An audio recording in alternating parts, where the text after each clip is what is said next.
कि इस वैष्णव पंथ के जगराते में माँ की परम भक्तनी तारा रानी की कथा नहीं होती, वह जगराता संपूर्ण नहीं माना जाता है। इसीलिए जितने भी भक्त माता बहनाएं माता रानी के दरबार में हैं, सभी श्रद्धा पूर्वक माँ की परम भक्तनी तारा रानी को कथा श्रवण करेंगे।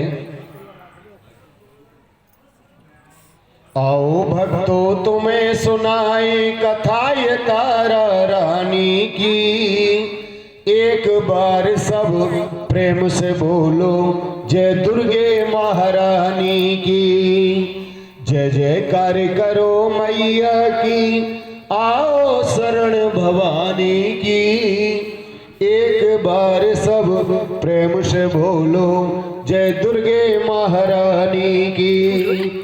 राजा दक्ष के दो कन्या थी, एक रुक्मण एक तारा थी, एकादशी का व्रत वो दोनों बहनें रखती न्यारा जी। बोल सच्चे दरबार की जय। ऐसा संयोग है कि आज भी एकादशी है, आज भी एकादशी है और दोनों बहनें राजा दक्ष की पुत्री थी। बड़ी का नाम तारा था, छोटी का नाम रुक्मणी था। दोनों बहनें एकादशी का व्रत रखती हैं विधि विधान से, श्रद्धा और विश्वास के साथ। तो जब कोई भी हम देवी देवता का व्रत रखते हैं तो व्रत में फलाहार लेते हैं, फल का आहार, दूध, मिष्ठान जो भी। तो तारा बहन कहती है, रुक्मणी बहन आज हमने एकादशी का व्रत रखा है और व्रत के लिए फलाहार के लिए, व्रत खोलने के लिए फलाहार के लिए कुछ बाजार से फल मिष्ठान लेकर के आओ।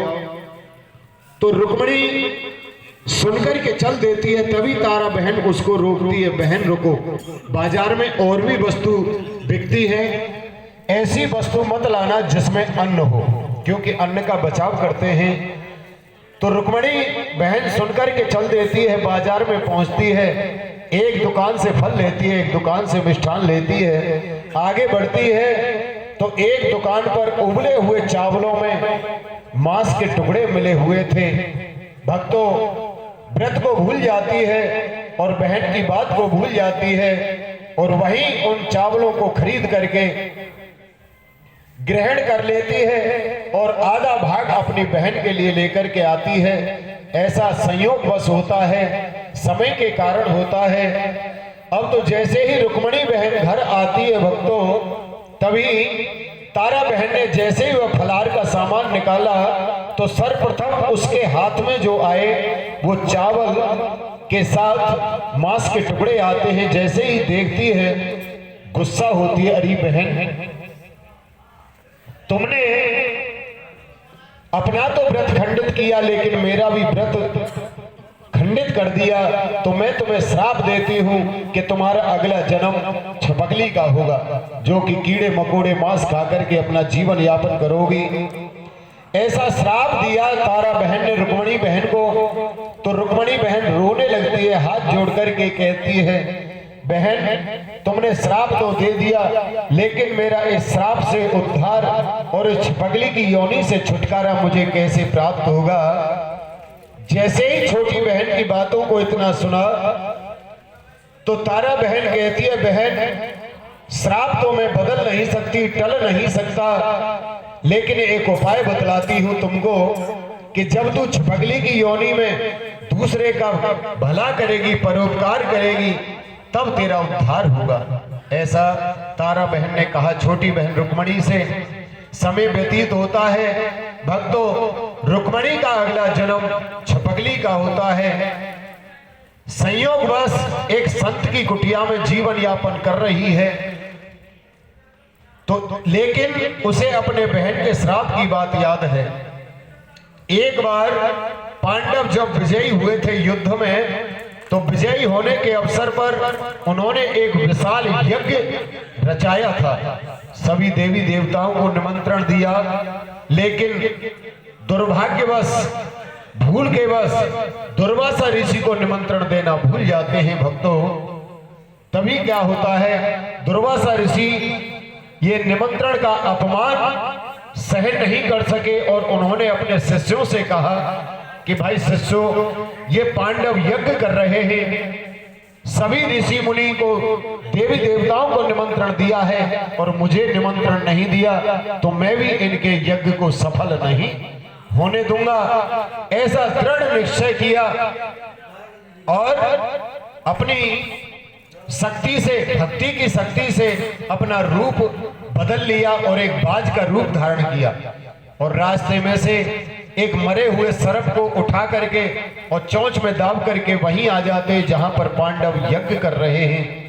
तो यज्ञ कुंड की तरफ जब जाते हैं तो वहां पर मौका नहीं मिलता सर्प को डालने का, जिससे कि उनका यज्ञ असफल हो जाए, विघ्न बाधा हो जाए। तो तभी लौट करके आते हैं दुर्वासा ऋषि, तो वहां पर हलवाई लोग खीर का प्रसाद बना रहे थे, तो वहां पर भी मौका नहीं लगता क्योंकि हलवाई वहां पर लगे हुए हैं। तभी यज्ञ में, कोई भी यज्ञ हो, छोटा हो बड़ा हो, सभी में पूर्ण आहुति होती है भक्तों, सभी जानते हैं यहाँ पर। और पूर्ण आहुति में सभी को बुला लिया जाता है कि भाई जो भी भक्त रह गए हैं वो यज्ञ में आकर के आहुति दे दें, पूर्ण आहुति। तो हलवाई लोगों को बुला लिया ऋषि मुनियों गुरुजी ने।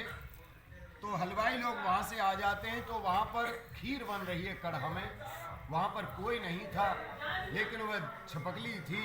तभी दुर्वासा ऋषि ने देखा, सोचा कि अब मुझे यहाँ देखने वाला कोई नहीं है, और उस मरे हुए सर्प को खीर में डाल करके चले जाते हैं। बोल सच्चे दरबार की जय।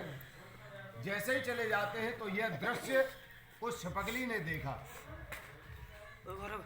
तो जैसे ही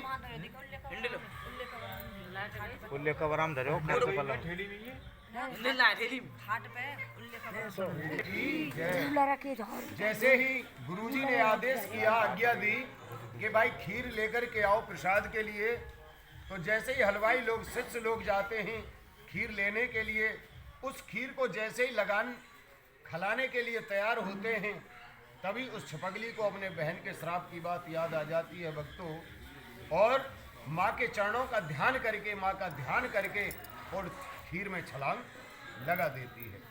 जैसे ही खीर में छलांग लगाई भक्तों, तभी शिष्यों ने बड़ा अचंभा किया, भाई हम तो भगवान के भोग के लिए खीर ले जा रहे थे, इसमें छपकली गिर पड़ी, अब तो ये जहरीली हो गई, अशुद्ध हो गई। और गुरुजी को आकर के बतलाया, गुरुदेव उसमें तो छपकली गिर पड़ी है।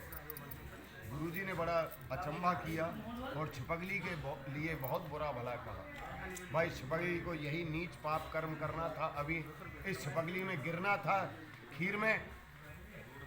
तो अब एक काम कीजिए, शिष्यों को आज्ञा दी कि इस खीर को ले जाओ, जंगल में गड्ढा खोद करके दाब दो, ताकि कोई पशु पक्षी जीव जंतु इसको ग्रहण न कर सके। गुरुजी की आज्ञा के अनुसार शिष्यों ने ऐसा ही किया और गड्ढा खोदा और उस खीर को खिला रहे थे। जब सभी खीर खल गई तो उस सर्प को देखा उन्होंने, सर्प दिखाई दिया जो पहले से मरा पड़ा था।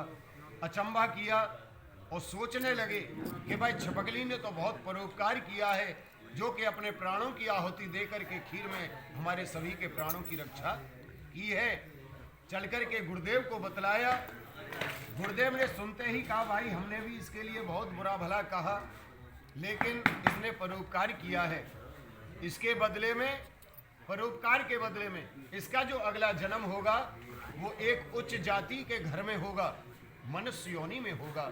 लेकिन इसने थोड़ा सा अपराध किया है, जो कि भगवान के अपराध में श्राप लगाई है, इसी के कारण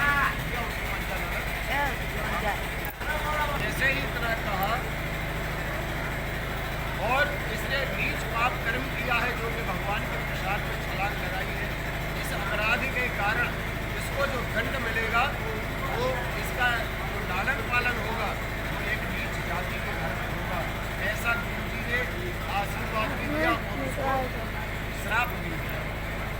और तो गुरुदेव ने आज्ञा दी कि भैया दोबारा खीर बनाओ, इस बर्तन को साफ करके और खीर बनवाई और भगवान का भोग लगाया और पांडवों की जन्मोत्सव किया। वो सच्चे दरबार। ये जो राजा दक्ष के यहाँ पर दो बहनों का जो जन्म था, ये दूसरा जन्म था। इससे पहले ये स्वर्ग की अप्सराएं थी, रेणुका और मेनका नाम, नृत्य करने में बड़ी निपुण थी और सुंदर थी। एक बार स्वर्ग में अष्टावक्र ऋषि आए थे, 8 जगह से टेढ़े थे, रूप थे। तो सभी देवी देवताओं ने खड़े होकर के स्वर्ग में ऋषराज को प्रणाम किया और प्रणाम करने के साथ अपने आसन पर बैठ जाते हैं। तो उन्होंने अष्टावक्र ऋषि ने देखा कि ये दोनों बहनें अपने स्थान से न तो खड़ी हुई और न ही सम्मान किया है। मेरे सम्मान में सभी देवी देवता खड़े हुए हैं और इनको अपनी सुंदरता पर और अपने नृत्य करने पर इतना अभिमान है, तो मैं भी इनको श्राप देता हूँ। ये राजा दक्ष के यहाँ पर मृत्यु लोक में जाकर के जन्म, ये अष्टावक्र ऋषि के श्राप के कारण इनका दूसरा जन्म राजा दक्ष के यहाँ हुआ। पहला जन्म स्वर्ग की अप्सराएं थी, तीसरे जन्म की बात प्रवेश करते हैं। वो सच्चे दरबार की तारा रानी की। पंजाब के राजा सरपस, जिनका नाम है, 2 रानियां हैं, उनके कोई संतान नहीं है, बड़े दुखी रहते हैं, हमारे कोई संतान नहीं है। एक बार सोचते सोचते महाराज सरपस शिकार खेलने के लिए चल देते हैं। सामने से मैत्रानी झाड़ू का कार्य करने के लिए नगर में आ रही थी। तो मैत्रानी ने उस राजा को देखते ही अपना असगुण माना। क्यों कि ये निर्वंशी राजा है, जिसके कोई संतान नहीं है, मेरा तो असगुण हो गया। नगर में न जाने कैसे कैसे झाड़ू लगेगी, भोजन मिलेगा या नहीं मिलेगा, ऐसा सोचते हुए छबड़ा को उल्टा रख दिया, झाड़ू अलग रख दी और उधर से महाराज आ रहे थे, उधर से मुंह फेर करके बैठ जाते। यह दृश्य मैत्रानी ने किया भक्तों, तो राजा ने अपना असगुण माना। क्यों कि ये खाली बर्तन लेकर के आई थी मैत्रानी, हम शिकार खेलने के लिए जा रहे थे और फिर बर्तन को उल्टा रख दिया। हमारी तरफ से बैठ जाती है। जाओ मंत्रियों, इस मैत्रानी से पूछो ऐसा इसने असगुण क्यों किया। मंत्रियों ने जाकर के भक्तों उस मैत्रानी से पूछा, तो मैत्रानी ने कहा, मंत्रियों मेरी बात छोड़िए, जो व्यक्ति जिस दिन तुम्हारे महाराज का मुख देख लेता है उसे भोजन तक नहीं मिलता, यह सत्य है। इसीलिए मेरा असगुण हुआ है, तुम्हारे महाराज का असगुण नहीं हुआ। अपने महाराज से जाकर के कह दो। मंत्रियों ने महाराज से जाकर के कहा कि मंत्री महाराज, मैत्रानी ने कहा है कि जो व्यक्ति तुम्हारा मुख देख लेता है उसे भोजन नहीं मिलता। अच्छा, महाराज तो महाराज थे, उन्होंने आदेश दिया कि मंत्रियों अब हम वापस महलों में चलते हैं, शिकार खेलने के लिए ही जाते हैं, क्योंकि अब शुरू हो गया, अब तो अनुचित ही होगा, उचित नहीं होगा शिकार खेलना, और लौट कर के आते हैं। आदेश दिया कि इसके पूरे परिवार के लिए भोजन लेकर के जाओ। आज मंत्री लोग भोजन लेकर के जाते हैं पूरे परिवार के लिए भक्तों, तो सभी परिवार वालों को भोजन करा दिया, लेकिन एक भाग रखा है मैत्रानी का, क्योंकि मैत्रानी को नगर का कार्य करने के लिए चली जाती है भक्तों, झाड़ू का कार्य करने के लिए। तभी क्या होता है, मंत्री लोग वहाँ पर बैठे थे, महाराज का आदेश था कि जब तक मैत्रानी को भोजन न करा दो तब तक वापस महलों में नहीं आना है। मंत्री लोग वहाँ पर बैठे हैं भक्तों।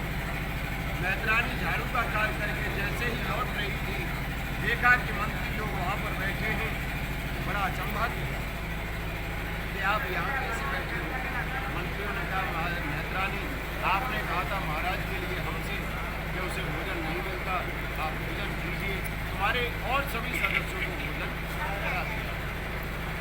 भक्तों, हम सभी जानते हैं कि ऐसा नियम है पूजा पद्धति में, अपने नित्य कर्म में रोजाना जो हम पूजा करते हैं कि जब तक हम भगवान की पूजा नहीं कर लेते तब तक हम खाना जाते हैं। अब तो मैत्राणी जो थी वो माँ की परम पुत्री थी, माता रानी। वह मैत्राणी झाड़ू और छबड़ा रख कर के बाहर अपने घर में माता रानी के चरणों का ध्यान करने के लिए चली जाती है। कितनी ही देर में माता रानी की कृपा से संयोगवश और एक भैरव की सवारी आती है।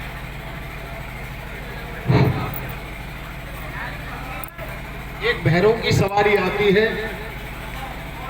यानी कि कुत्ता, और आधी रोटी को थाल में से ले जाता है, आधी रोटी को छोड़ जाता है। मंत्री लोग वहां पर बैठे थे। कभी कभी हमारे परिवार में भी होता है कि हम सभी बैठे रहते हैं और कुत्ता रोटी ले जाता है। इसीलिए सब अपने अपने भाग्य का लेते हैं, कोई किसी का नहीं लेता। मैत्राणी का आना हुआ तो देखा थाल को बिखरा पड़ा है भोजन। कहा, मंत्रियों, मेरे परिवार वालों ने तुम्हारे महाराज का मुख नहीं देखा था, मैंने देखा था, तो मुझे भोजन नहीं मिला। जाकर के अपने महाराज से कह देना। महाराज से कहा तो महाराज सुनते ही बड़े दुखी होते हैं और अपनी दोनों रानियों को बिठा लेते हैं। रानियों, अब तो हमारा मर जाना ही अच्छा है, क्योंकि जो व्यक्ति हमारा मुख देख लेता है उसे भोजन नहीं मिलता, असगुन होता है। तो दोनों रानियों ने कहा, स्वामी, जितना दुख संतान न होने का आपको है, उससे ज्यादा दुख हमको है।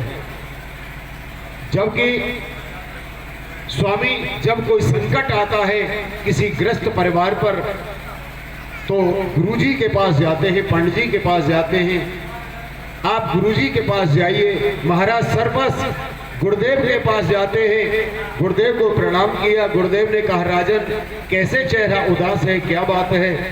महाराज सर्पस कहते हैं, गुरुदेव, जो व्यक्ति हमारा मुख देख लेता है उसे भोजन नहीं मिलता, असगुन होता है, क्योंकि हमारे कोई संतान नहीं है।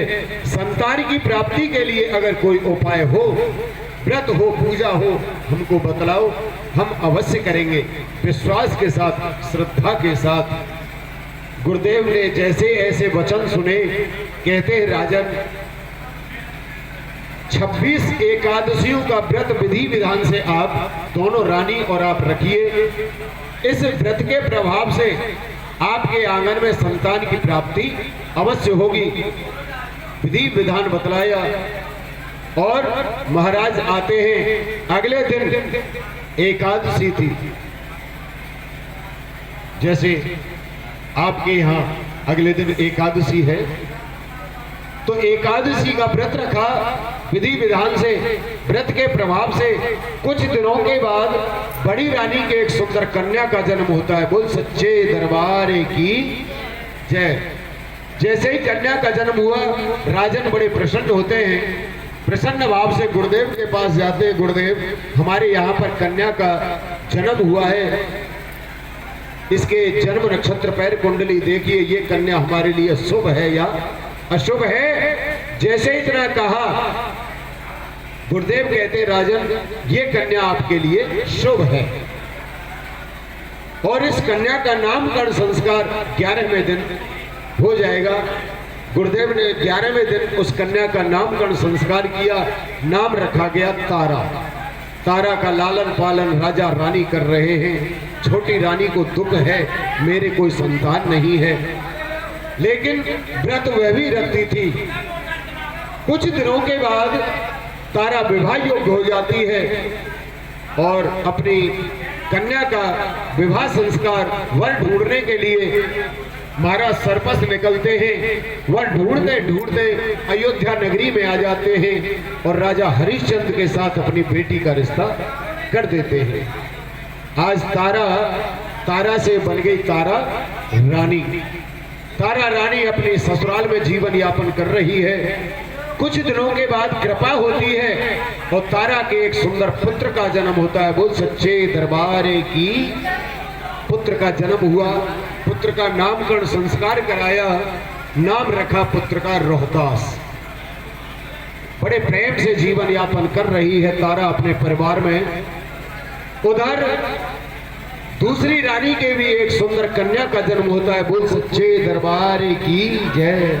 कन्या का जन्म हुआ भक्तों, महाराज बड़े प्रसन्न होते हैं। चलो दूसरी कन्या का जन्म हुआ है। चलते चलते गुरुदेव के पास पहुंचते हैं। गुरुदेव को प्रणाम किया, गुरुदेव आपकी कृपा से दूसरी कन्या का जन्म हुआ है, इसके भी जन्म नक्षत्र पैर कुंडली देखिए। गुरुदेव ने जैसे ही देखा, कहते राजन, इतना कहकर के चुप हो जाते हैं। राजा कहते हैं गुरुदेव आप कैसे चुप हो गए, क्या बात है? कि ये कन्या आपके लिए अशुभ रहेगी। क्यों? कि इस कन्या को पहले पीछे से ऋषि का श्राप लगा हुआ है, तो इस कन्या को मरवा दिया जाए। नहीं, एक उपाय बतलाते हैं। एक काठ का संदूक बनवाइए, हीरे जवाहरा सोना चांदी उसमें जड़वा करके शाम के समय इस कन्या को लिटा करके ताला लगा करके चाबी लटका देना और नदी में बहा देना। न तो ये आपके राज्य में रहेगी और न ही ये आपको किसी प्रकार की हानि होगी। जैसे ही इतना बतलाया, गुरुदेव के कहने के अनुसार महाराज ने आज्ञा दी और उस कन्या को उसमें लिटा करके संदूक में और बहा दिया। भक्तों, नवजात शिशु है, बोल नहीं सकता, लेकिन कहते हैं हमारे बुजुर्ग लोग, विद्वान लोग कहते हैं कि आत्मा सो परमात्मा। उस कन्या की आत्मा की पुकार माता रानी के चरणों में लगती और कह रही है, संदूक बहता हुआ जा रहा है कि दुनिया बनाने वाली, दुनिया बनाने वाली, क्या तेरे मन में समाई, काहे को बेटी बनाई मैया। माँ, तुमने जन्म तो मनुष्य योनि में दिया, लेकिन कन्या का दिया, और मैंने इस परिवार का क्या बिगाड़ा था जो कि इस परिवार ने मुझे संदूक में बंद करके और बहा दिया है। संदूक बहता हुआ, यही समय था ब्रह्म मुहूर्त का, काशी के समीप पहुंचता है और वहां पर एक मेहतर जाति का भक्त स्नान कर रहा था। देखा संदूक बहता हुआ आया, बड़ा प्रसन्न हुआ। वह भी माता रानी का भक्त था, नित्य प्रतिदिन माता रानी के पावन चरणों में प्रार्थना किया करता था, माता रानी आपकी न जाने कब कृपा होगी, मेरे आंगन में संतान की प्राप्ति होगी। तो जैसे ही संदूक आया, बड़ा प्रसन्न हुआ, संदूक को किनारे पर रखा, खोला तो उसमें सीधे पैर का अंगूठा पीती हुई उस कन्या के दर्शन हुए। बोल सच्चे दरबार की जय। बड़ा प्रसन्न हुआ, माता रानी ने आज मेरी पुकार को सुन लिया, मेरी मनोकामना को पूर्ण कर लिया। प्रसन्न भाव से उस कन्या को गोदी में लेकर के अपने घर पहुंचता है मेहतर, और मेहतरानी से कहा, देवी आज माता रानी ने कृपा की है हम पर, जो कि एक कन्या रूप में हमको दर्शन दिए हैं, आंगन में आई हैं। दोनों पति पत्नी ने उस कन्या का नाम रख लिया प्रेम से रुक्को। आज रुक्को का लालन पालन मेहतरानी के घर हो रहा है। जन्म उच्च जाति में हुआ, राजा के यहाँ पर कर्म के आधार पर। कहते हैं कन्या की उम्र जो वो थोड़ा जल्दी बढ़ती है, कन्या विवाह योग्य हो जाती है। मेहतरानी को चिंता होती है, स्वामी हमारी कन्या विवाह योग्य हो गई है, इसका विवाह संस्कार कर दिया जाए। तो वर ढूंढने के लिए मेहतर निकलता है। भक्तों, वर ढूंढते ढूंढते अंत में इस माँ की कृपा से अयोध्या नगरी में पहुंच जाता है और मेहतर के लड़के के साथ अपने बेटी का रिश्ता कर देता है। बारात आती है, सभी संस्कार होते हैं, और जब प्रातः काल ब्रह्म मुहूर्त में बेटी की विदाई होती है तो उस समय परिवार की आंखों में आंसू होते हैं, सभी जानते हैं। तो रुक्को ने देखा कि मां रो रही है, समझाती है रुक्को, और हर बेटी समझाती है। मालूम है बेटी को कि मुझे एक न एक दिन जाना है। कहती है कि मैं गुड़िया तेरे आंगन की माँ, मैं गुड़िया तेरे आंगन की, जाऊंगी बैठ के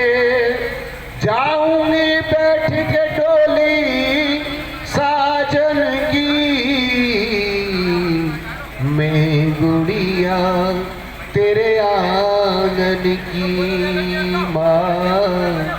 जैसे ही इतने शब्द सुने माँ ने, माँ और जोर से रोने लगती है। रुक को फिर समझाती है 2 लाइन के माध्यम से, ए मेरी माँ तू क्यों रोती है, बेटी पराया धन होती है, पैसे वाले की हो या निर्धन की, मेरी गुड़िया तेरे आंगन की। जैसे यहाँ पर समय लग जाता है माता पिता के पास बेटी को, बेटी जाती नहीं है, बेटी को जबरदस्ती बिठा करके कंधे पर बिठाया जाता है गाड़ी में। तभी उसका भाई आया, भाई इतनी देर क्यों लगा रहे हो, जल्दी करो गाड़ी खड़ी है। तभी रुको उस भाई को रोता हुआ देखती है, तभी समझाती है कि भैया तेरे पिंजड़े की मैं हूं एक चिड़िया रे, रात भर बसेरा है, फिर सुबह उड़े जाना है। इसी प्रकार रोते हुए अपने पुत्री रुक्को को विदा कर देते हैं और रुक्को ससुराल में आ जाती है। भक्तों, धीरे धीरे समय व्यतीत होता है। रुक्को की शादी को 5 वर्ष हो जाते हैं, लेकिन कोई संतान नहीं होती है। तो सबसे पहले जब संतान नहीं होती तो चिंता होती है दादी को, दादी दादा कि बुढ़ापा है, कोई नाती या नातनी खिला लेते थोड़े बहुत दिन। तो रुक्को की सासू नगर में झाड़ू लगाने के लिए जाती है, चेहरा उदास है, आंखें नम है, आंसुओं से भरी हुई हैं। तारा रानी ने देखा कि ये अम्मा दुखी है, क्या बात है, चल करके पूछना चाहिए। पूछा, अम्मा कैसे दुखी हो? तो कहती है कि महारानी मेरे बेटे की शादी को 5 वर्ष हो गए, लेकिन कोई संतान नहीं है। अगर संतान की प्राप्ति के लिए कोई उपाय हो, पूजा हो तो हमें बतलाओ, हम अवश्य करेंगे। तो भक्तों, तारा रानी ने क्या कहा कि अम्मा शाम के समय बाजार जाना और पानी वाला कच्चा नारियल लेना और एक माता रानी की चुंदरी लेना, नारियल पर चुंदरी लपेट करके और उसमें कुछ दक्षिणा रख करके अपने बहू बेटा पर 11 बार उतार करके और अपने पूजा स्थल में माता रानी के चरणों में अर्पण कर देना और कहना, हे माँ, जब आपकी कृपा हो जाएगी, संतान की प्राप्ति हो जाएगी, तो हम तेरा हवन और जगराता कराएंगे। ऐसा कह देना। महारानी की बातों को सुनकर के बड़ी प्रसन्न होती है रुक्को की सासू। शाम के समय बाजार जाती है, नारियल और चुंदरी लाती है, कुछ दक्षिणा रख करके बहू बेटा पर 11 बार उतार करके और माता रानी के चरणों में अर्पण कर देती है। माँ, जब तुम्हारी कृपा हो जाएगी, संतान की प्राप्ति हो जाएगी आंगन में, तो हम तुम्हारा हवन जगराता कराएंगे।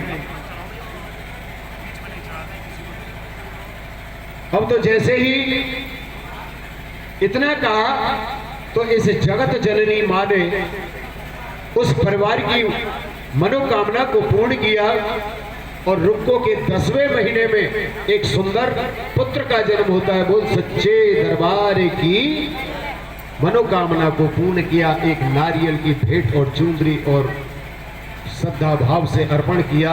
उसके हमारे बुजुर्ग लोग कहते हैं, माता बहनाएं कहती हैं उसको उठाना, कि मैया के नाम को उठानो करके रख दो, है ना बुआ? हाँ।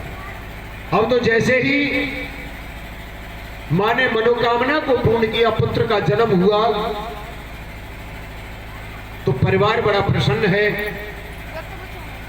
और हमारे चौधरी साहब ने बहन जी पर फरोम किया, बीवी लाला भगवनाथी, कि ठीक है तो अब यही घंटा भर में।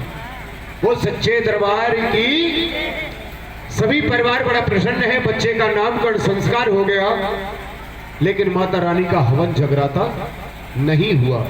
माँ ने सोचा शायद अगले वर्ष वो जन्मदिन आता है उस पर ये मना लेगा। ऐसे ही इंतजार करते करते वह परिवार भूल गया। वही बच्चा 5 वर्ष का हो गया। 5 वर्ष हो गया माँ ने इंतजार करते करते, और इस माँ ने हमारी मनोकामना को पूर्ण कर दिया 10 महीने में, छोटी सी भेंट पर। माँ ने सोचा ये परिवार भूल गया है, इसको याद दिलानी चाहिए, तो माँ ने थोड़ी सी झलक दिखलाई। उसी 5 वर्ष के बच्चे के मोटी माता निकल आती है। अब तो किसी भी डॉक्टर की दवा से ठीक नहीं हो रहा, बच्चे की तबीयत बिगड़ती जा रही है। जब बच्चे की तबीयत बिगड़ती जा रही है तो सबसे पहले परिवार में दादा दादी को परेशानी होती है, क्योंकि मूत से प्यारी ब्याज होती है। आज रुक्को की सासू की तबीयत खराब हो जाती है तो नगर में झाड़ू लगाने कौन जाएगा?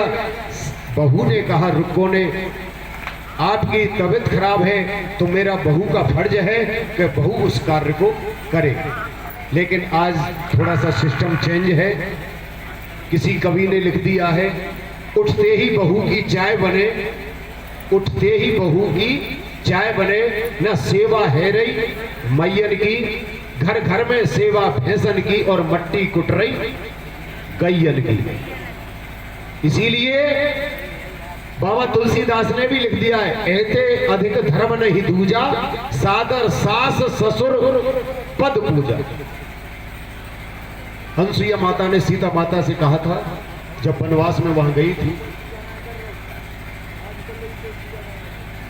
जय बोल सच्चे दरबार की जय। अब तो जैसे ही ये संस्कारों का अभाव है, ये नहीं है कि कलयुग है वो साहब, कलयुग है साहब, कलयुग में सब कुछ होता है, नहीं। आज भी श्रवण जैसा बेटा मिलेगा, सती भी है। और मैं ये कह रहा हूं कि माता पिता की सेवा, जिसने हमको ये मिला है शरीर, माता पिता की सेवा जो बच्चा करेगा वो बच्चा कभी भी जीवन में ठोकर नहीं खाएगा। ये सत्य है। क्योंकि प्रातः काल उठ के रघुनाथा, मात पिता गुरु ना वही माथा। बताइए, भगवान ने भी अवतार में किया है, हम तो चीज ही क्या है।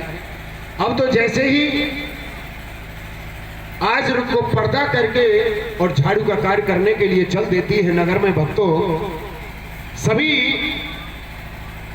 घरों में झाड़ू लगाते हुए अंत में महारानी के महलों में पहुंचती है।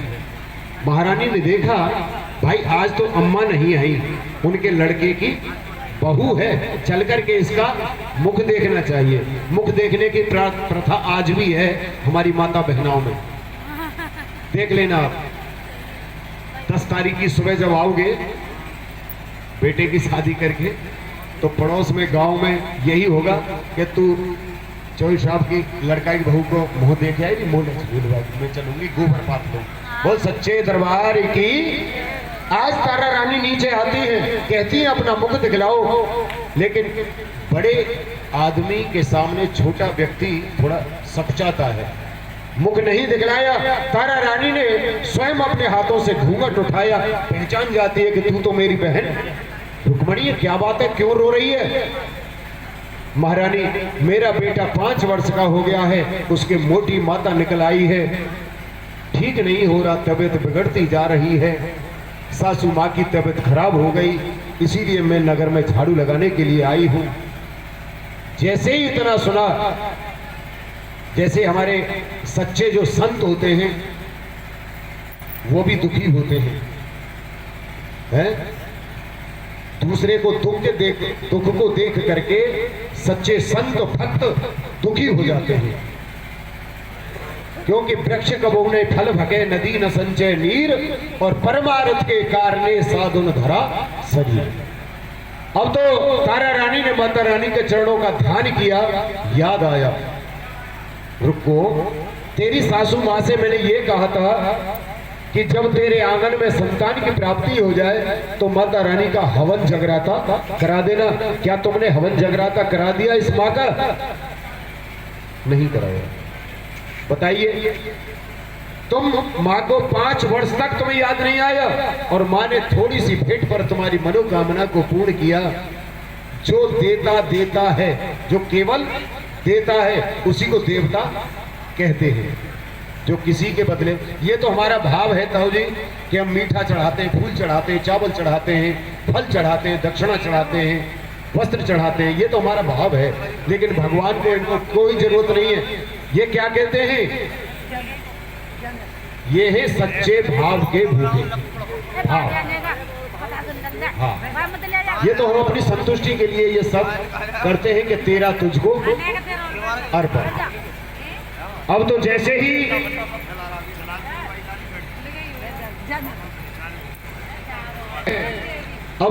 ही कहा तारा ने, गलती हो जाती है,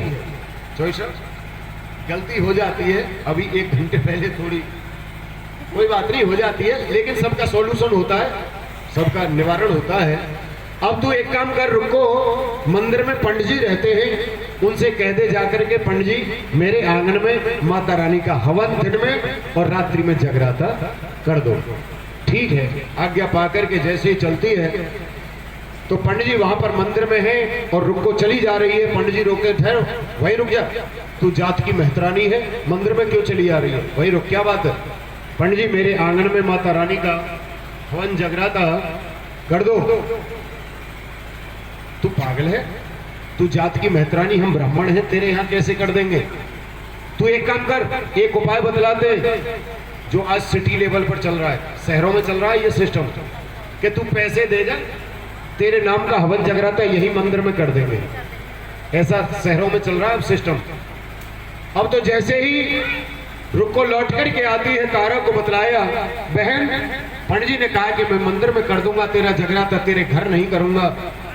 नहीं रुको, अगर माता रानी का हवन जगराता होना है तो तेरे आंगन में। हमारे बुजुर्ग लोग भी आज भी शिक्षा देते हैं, भैया लॉज तो तेने कर ली, अच्छी बात है, दावत है तो वहां रख ले, दावत है और चढ़ते, लेकिन फिर घर कर ले, क्योंकि कन्या अपनी ही दहेली से विदा होनी चाहिए। अपने आंगन में कन्या के फेरे पड़ते हैं।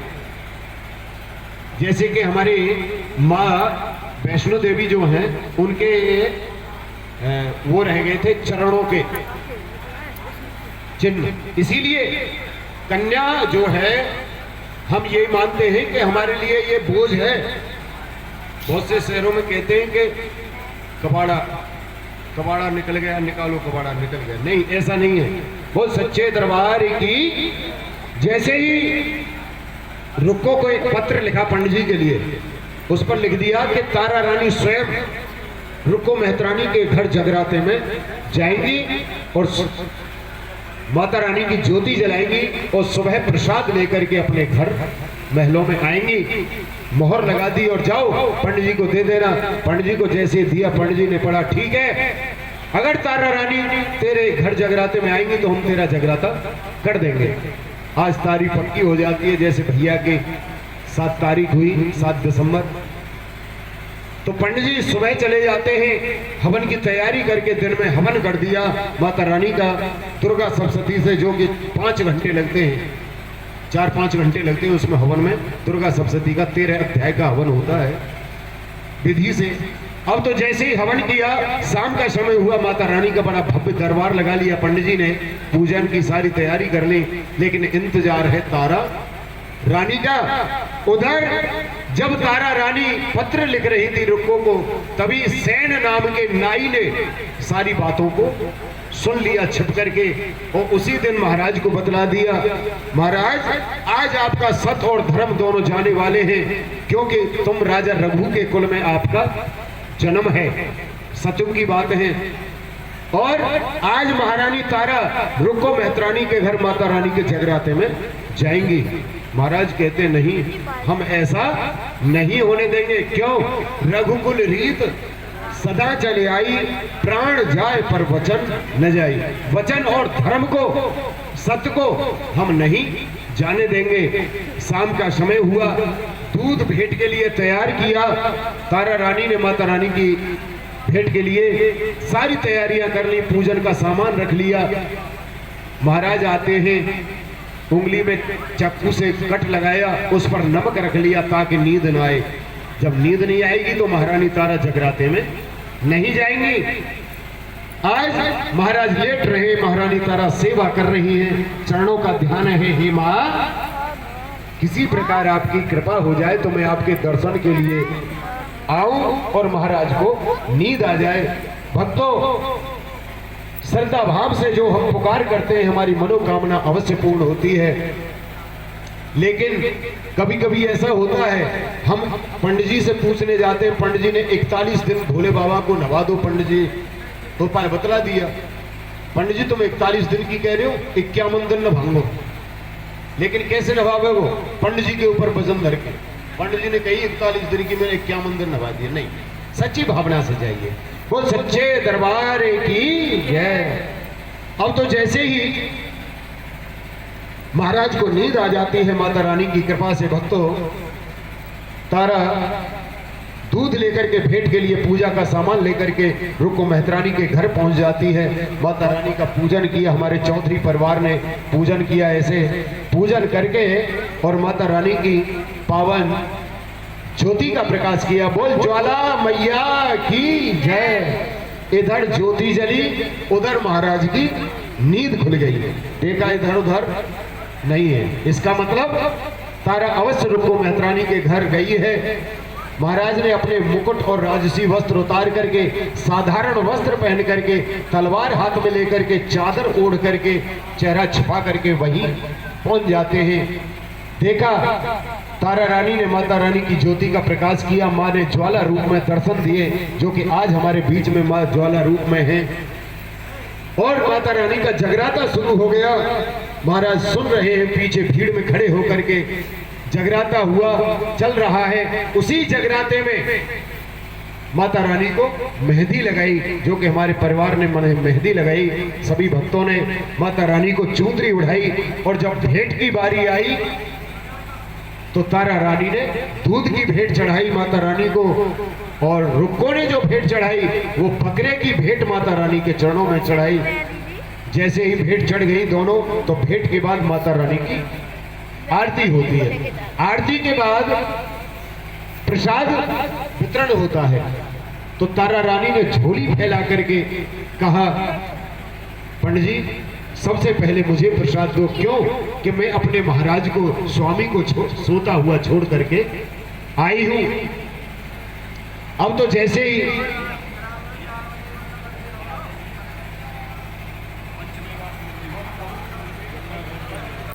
तारा रानी वाला प्रसाद है जो रुक्को मेहतरानी के यहाँ से मिला है। बंद कर लो बस।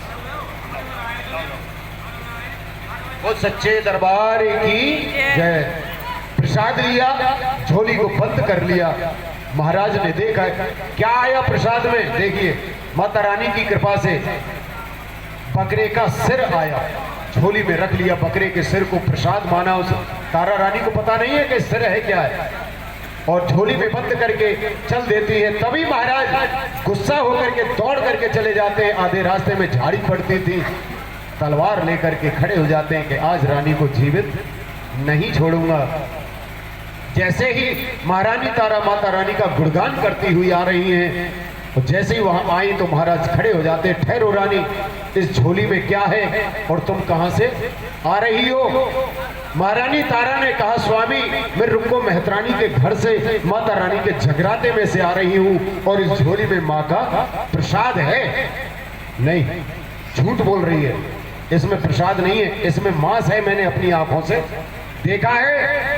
जैसे ही इतने शब्द सुने, तारा रानी के नेत्र बंद हो जाते हैं। वहीं की वहीं खड़ी रह गई और माँ के चरणों का ध्यान लगाती है। क्या कहती है भक्तों? सभी बोलते रहेंगे धीरे धीरे, और भावना का ही विषय है और कुछ नहीं है। हे माँ शेरों वाली, मेरी लाज बचा लेना, अब तक जो निभाया है आगे भी निभा लेना। माँ मेरी लाज, सब भक्तों की लाज तेरे हाथ है। अगर मैं झोली खोल करके दिखलाती हूँ तो भी ये महाराज जीवित नहीं छोड़ेंगे। अगर झोली को नहीं खोलती हूँ, छिपाती हूँ, तो ये तलवार से झोली को फाड़ देंगे। ऐसा ही हुआ, महाराज को तसल्ली नहीं हुई और तलवार से झोली को फाड़ दिया। तो भक्तों क्या निकला इस माँ की कृपा से? बकरे के सिर की जगह पर पानी वाला कच्चा नारियल पृथ्वी पर गिरा और पंचमेवा का प्रसाद। वो सच्चे दरबार की जय।